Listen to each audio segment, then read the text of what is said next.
ఎందరో మహానుభావులకు మరెందరో కారణ జన్మలకు పుట్టినిల్లు శ్రీకాకుళం జిల్లా. సర్దారు గౌతులచ్చన్న, గిడుగు రామ్మూర్తి, కారా, కోడి రామ్మూర్తి, మల్లేశ్వరం వంటి హేమహేమిల పురిటిగడ్డ ఇదే జిల్లా. ఒకవైపు బౌద్ధరామాలు, మరోవైపు ప్రసిద్ధ పుణ్యక్షేత్రాలు అరసవిల్లి, శ్రీకూర్మం శ్రీకాకుళం జిల్లాలోనే ఉన్నాయి. ఓవరాల్గా ఇంకా మిగతా పరిస్థితులు మనం చూస్తే భౌగోళికంగా అపారమైన తీర ప్రాంతం, ఒకవైపు నాగావళి, మరోవైపు వంశధార శ్రీకాకుళం జిల్లాలోనే ఉన్నాయి. ఇది ఓవరాల్గా శ్రీకాకుళం జిల్లా ప్రత్యేకత.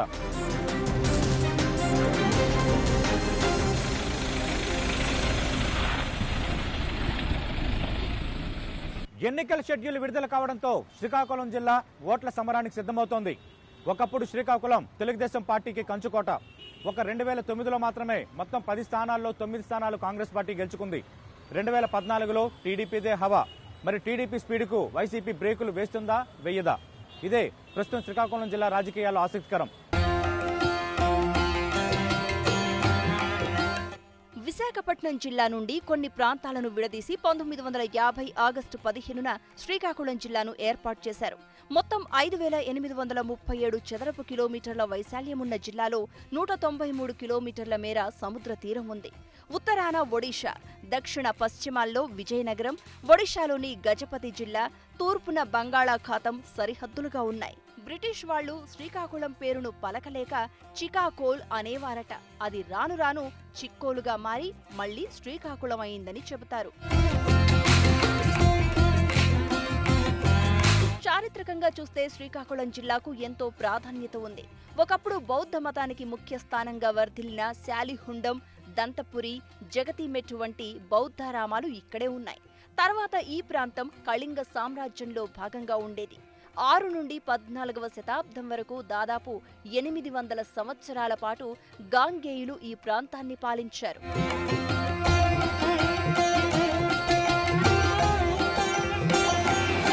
నాటి నిర్మాణ కౌశలానికి పేరుగాంచిన అరసవిల్లి సూర్య దేవాలయం ఈ జిల్లాలోనే ఉంది.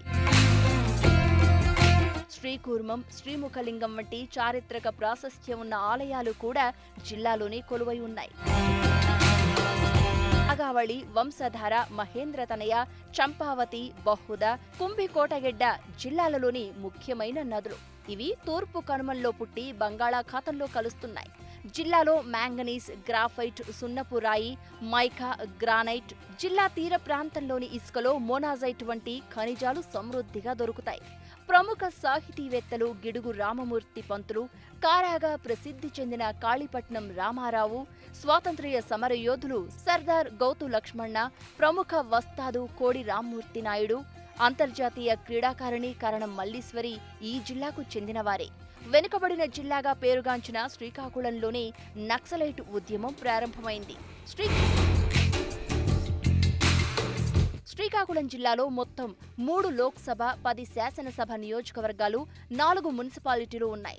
తెలుగుదేశం వ్యవస్థాపకులు, మాజీ ముఖ్యమంత్రి ఎన్టీ రామారావు 1994లో జిల్లాలోని టెక్కలి నియోజకవర్గం నుండి అసెంబ్లీకి ప్రాతినిధ్యం వహించారు.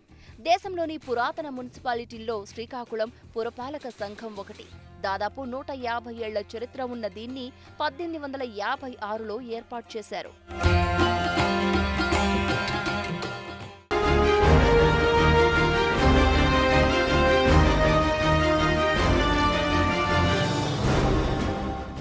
శ్రీకాకుళం జిల్లాలో వైఎస్ఆర్ కాంగ్రెస్ పార్టీ, తెలుగుదేశం పార్టీ హోరాహోరీగా తలబడుతున్నాయి. మొత్తం 10 నియోజకవర్గాల్లో 4 నియోజకవర్గాలు చాలా కీలకంగా కనిపిస్తున్నాయి. టెక్కల నుంచి మంత్రి కింజరాపు అచ్చెన్నాయుడు ప్రాతినిధ్యం వహిస్తున్నారు. అది కీ నియోజకవర్గంగా ఉంది. అలాగే ఎచ్చర్ల నుంచి తెలుగుదేశం పార్టీ రాష్ట్ర అధ్యక్షుడు, ప్రస్తుతం రాష్ట్ర విద్యుత్ శాఖ మంత్రిగా ఉన్న కిమిడి కళా వెంకట్రావు బరిలో ఉన్నారు. ఇక మరో 2 కీలక నియోజకవర్గాలు చూసుకుంటే శ్రీకాకుళం పట్టణానికి సంబంధించి ధర్మాన ప్రసాదరావు, మాజీ మంత్రి, సీనియర్ రాజకీయవేత్త, వైఎస్ఆర్ కాంగ్రెస్ పార్టీ అభ్యర్థిగా రంగంలో ఉంటే, ఇక ఆమ్దాల విషయానికి వస్తే మాజీ మంత్రి తమ్మినేని సీతారాం వైఎస్ఆర్ కాంగ్రెస్ పార్టీ తరఫున ప్రభుత్వ విప్ కోన రవికుమార్ తలబడుతున్నారు తమ్మినేని సీతారాంతో.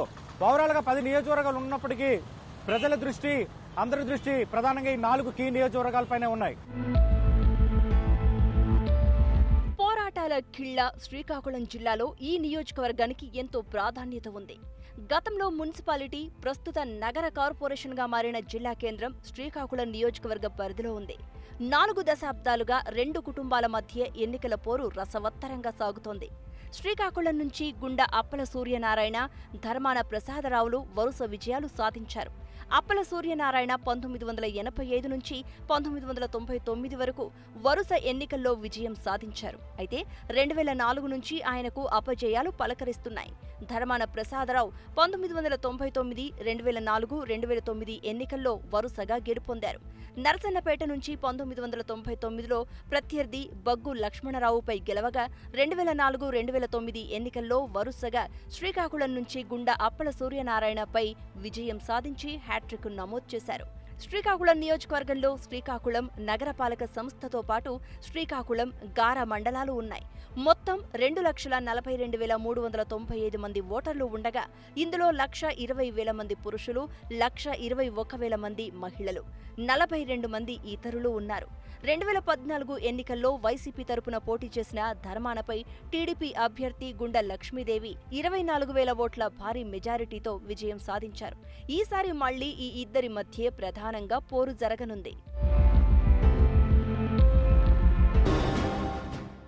శ్రీకాకుళం వైఎస్ఆర్ కాంగ్రెస్ పార్టీ అభ్యర్థి ధర్మాన ప్రసాదరావుతో మాట్లాడాం కదా.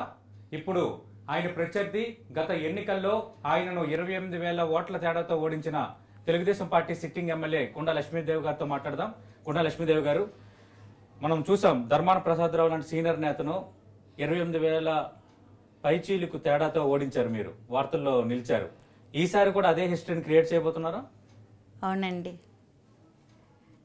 ధర్మాన ప్రసాదరావు గారు 10 సంవత్సరాలు మినిస్టర్గా ఉండి ఈ నియోజకవర్గాన్ని అభివృద్ధి పదంలో నడపలేదు సార్. అదేవిధంగా రౌడీయిజం, భూ కబ్జాలు వీటి దారి ఎక్కువగా ఉండటం వలన ప్రజలందరూ కూడా ఒక శాంతిమతమైన పరిపాలన కోరుకుంటూ ప్రతి ఒక్కరూ నన్ను ఎన్నుకోవటం జరిగిందండి. శ్రీకాకుళం నియోజకవర్గంలో 85 నుంచి 2004 వరకు నా భర్త గుండ అప్పల సూర్యనారాయణ ఎమ్మెల్యేగా, మంత్రిగా పనిచేయటం జరిగిందండి.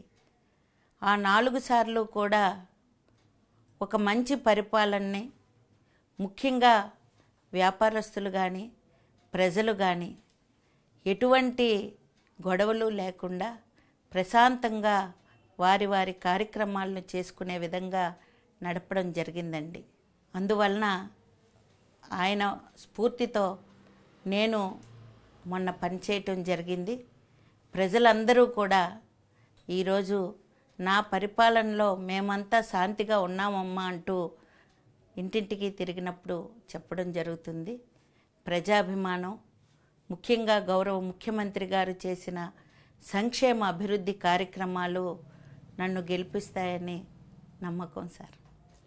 ఈ 5 ఏళ్లలో శ్రీకాకుళం నియోజకవర్గానికి నేను చేసిన మంచి పనులు ఇవి 1, 2, 3 అంటే ఏం చెప్తారు లక్ష్మీదేవి గారు? శ్రీకాకుళం నియోజకవర్గంలో 100 కోట్ల వరకు అభివృద్ధి కార్యక్రమాలని తీసుకురావటం జరిగిందండి. శ్రీకాకుళం మున్సిపాలిటీకి సంబంధించి 4 రోడ్లకు కూడా, అంటే ఏడ్రోడ్ల జంక్షన్ నుంచి, అదేవిధంగా రామలక్ష్మణ జంక్షన్ నుంచి పెద్దపాడు వరకు, ఈరోజు ఆర్టీసీ కాంప్లెక్స్ నుంచి రైల్వే స్టేషన్ వరకు ఈ రోడ్లన్నిటినీ ఎక్స్టెన్షన్ చేస్తూ వాటిని ఎంతో సుందరంగా తయారు చేయటానికి నిధులను తీసుకురావటం. ఇప్పటికే ఏడ్రోడ్ల జంక్షన్ నుంచి హైవే వరకు రోడ్డు పనులు జరుగుతున్నాయి. రామలక్ష్మణ నుంచి పెద్దపాడు వరకు రోడ్డు టెండర్ అయింది. అదేవిధంగా ఆర్టీసీ కాంప్లెక్స్ నుంచి రైల్వే స్టేషన్ వరకు కూడా టెండర్లు పూర్తయ్యాయండి. దాంతోపాటు శ్రీకాకుళంలో ప్రజానీకానికి మంచినీటి ఎద్దడి లేకుండా నాగావళి నదిలో చిన్న గట్టులా వేసి ఎప్పుడూ నీరుండేటట్టు చేసి పూర్తి స్థాయిలో మంచినీటి ఎద్దడి లేకుండా చేయటానికి కూడా కార్యక్రమాన్ని మొదలుపెట్టామండి. అంటే ఇవే గెలిపిస్తాయి అనుకుంటున్నారా? అవే కాదండి, పూర్తి స్థాయిలో శ్రీకాకుళం కార్పొరేషన్లో కానీ, శ్రీకాకుళం మండలంలో కానీ, గార మండలంలో కానీ ఎన్నో అభివృద్ధి కార్యక్రమాలు చేయటం జరిగిందండి. గార మండలానికి సంబంధించి 4,50,00,000 రూపాయలతో సాలిహుండం ఫేజ్ 2 ప్రోగ్రామును తెచ్చుకొని మంచినీటికి ఎద్దడి లేకుండా చేయటం జరిగిందండి. సాగునీరు శివారు ప్రాంతాలకు అందించాలని అంబలవలస దగ్గర 4 కోట్ల రూపాయలతో ఎత్తిపోతల పథకం, కళింగపట్నం ప్రాంతం అంతా కూడా సస్యశ్యామలం చేయటానికి 2,75,00,000 రూపాయలతో ఎత్తిపోతల పథకాన్ని మొదలుపెట్టడం జరుగుతుందండి. ఇలాగే ప్రతి కార్యక్రమాన్ని ప్రతి వీధిలో రోడ్లు వేసుకున్నాం, కాలువలు వేసుకున్నాం, పూర్తి స్థాయిలో మౌలిక సదుపాయాలు ఏర్పాటు చేసుకున్నాం. ఎప్పుడూ లేనంత అభివృద్ధిని చేసి చూపించాం. అన్ని కాలనీల్లో కూడా సిమెంట్ రోడ్లు వేసుకోవటం జరిగిందని తెలియజేస్తున్నానండి. అంటే ఇప్పుడు శ్రీకాకుళం నియోజకవర్గం అంటే ఇది ధర్మాన లేదా గుండా ఈ 2 ఫ్యామిలీల సొత్తా అనే ఒక చర్చ ఉంది. ఎంతసేపు మీ ఇద్దరి మధ్య పోరు ఉంటుంది. ఈసారి పైచే సాధిస్తారా మరి గతసారి సాధించినట్టు? తప్పకుండానండి. ప్రజలు తప్పకుండా నన్ను గెలిపిస్తారని నా నమ్మకం అండి. గౌరవ ముఖ్యమంత్రి గారు చేసిన సంక్షేమ కార్యక్రమాలు అయితేనేమి, ఈరోజు అన్యాయంగా విడదీసి ఎటువంటి ఆదాయం లేని రాష్ట్రంలో కూడా ఆయన చేసిన అభివృద్ధి కార్యక్రమాలు, ముఖ్యంగా నా నియోజకవర్గంలో ఈరోజు మిత్తిబట్టి పనులేమి, అదేవిధంగా మురుగునీరును శుద్ధి చేసే పనులేమి, ఇవన్నీ కూడా పూర్తి స్థాయిలో పనులు చాలా వేగవంతంగా పూర్తవుతున్నాయండి. అందువలన ఆయన ఎన్నో నిధులిచ్చి ఈ శ్రీకాకుళం నియోజకవర్గాన్ని అభివృద్ధి పదంలోకి తీసుకువెళ్తున్నారండి. తప్పకుండా ఆయన చేసిన అభివృద్ధి సంక్షేమ కార్యక్రమాలు, ప్రజల అభిమానం నన్ను గెలిపిస్తుందని నమ్మకం అండి. లక్ష్మీదేవి గారు, అంటే ఎన్నికలు ఇంకా ఉంటున్నాయనగా 6 నెలల ముందు ప్రజలు గుర్తొచ్చారు. ఇప్పుడు పథకాలు ఇచ్చినంత మాత్రాన ప్రజలు నమ్మి ఓటు వేయరు. ఇది మీ ప్రధాన ప్రత్యర్థి ధర్మాన ప్రసాదరావు ఇదే 10 ఇంటర్వ్యూలో చెప్పిన మాట. సార్, గౌరవ ముఖ్యమంత్రి గారు ముఖ్యమంత్రి అయిన మరుక్షణం 200 రూపాయలు ఉన్న పెన్షన్ని 1000 రూపాయలు చేశారు సార్. డ్వాక్రా మహిళలందరికీ 10,000 ఇచ్చారు సార్. రైతుల రుణమాఫీ జరిగింది సార్.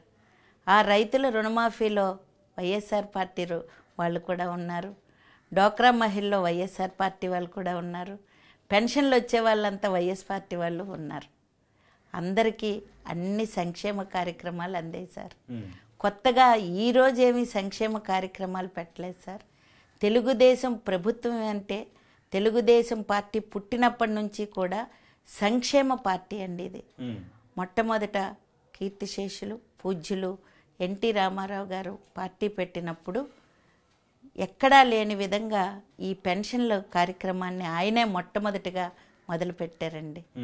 2 రూపాయల కిలో బియ్యం కానీ, జనతా వస్త్రాలు కానీ, పేదవాడికి ఇల్లు కానీ, ఇవన్నీ కూడా తెలుగుదేశం ప్రభుత్వం పెట్టిన సంక్షేమ కార్యక్రమాలని ఈ విధంగా ముందుకు తీసుకువెళ్తున్నామండి. చివరి 6 నెలల్లో సంక్షేమ కార్యక్రమాలకు సంబంధించి 26 జీవోలు విడుదలయ్యాయి ప్రభుత్వం నుంచి. నేను అదే అంటున్నాను, కరెక్టే, మీరు సంక్షేమ కార్యక్రమాలు చేస్తున్నాయి, మంచి చెడని రేపు ప్రజలు నిర్ణయిస్తారు. ఈ 6 నెలల ముందు మీరు చేసినవి ఖచ్చితంగా మీకు ఓట్ల రూపంలో మారుతాయన్న నమ్మకం ఉందా అని? చాలా నమ్మకం ఉందండి. మొట్టమొదటి నుంచి చేసిన ప్రతి ఒక్క సంక్షేమ కార్యక్రమం కూడా ప్రజలందరూ అందుకున్నారండి. అందరూ కూడా ఆ సంక్షేమ కార్యక్రమాలకి ఎంతో సంతోషించారండి. ఈరోజు కూడా ఆ సంక్షేమ కార్యక్రమాల్ని అలా నడిపిస్తున్నాం, ముందుకు తీసుకువెళ్తున్నాం. ఈరోజు 5,000 ఇల్లు శ్రీకాకుళం కార్పొరేషన్లో 2 సంవత్సరాల క్రితం నుంచి ఇస్తున్నామండి. పూర్తిగా ఆ ఇల్లు అయితే అద్భుతమైన ఇల్లు కట్టిస్తున్నాం. అదేవిధంగా మనం అన్ని సంక్షేమ కార్యక్రమాలు శ్రీకాకుళం కార్పొరేషన్లో చేస్తున్నామండి. అందరు కార్యక్రమాలు లేవు, కనీసం ఒక ఏసీ ఆడిటోరియం లేదు, ఒక క్రీడలు ఆడుకోవడానికి ఒక సరైన గ్రౌండ్ లేదు. ఇదేనా అభివృద్ధి? ఈ 5 ఏళ్లలో మొత్తం అంతా దోచుకు తిన్నారు. ఇది ధర్మాన ప్రసాదరావు చేస్తున్న ఆరోపణ. ఆయన పచ్చకావర్ల వాడికి లోకమంతా పచ్చగా ఉంటుంది సార్.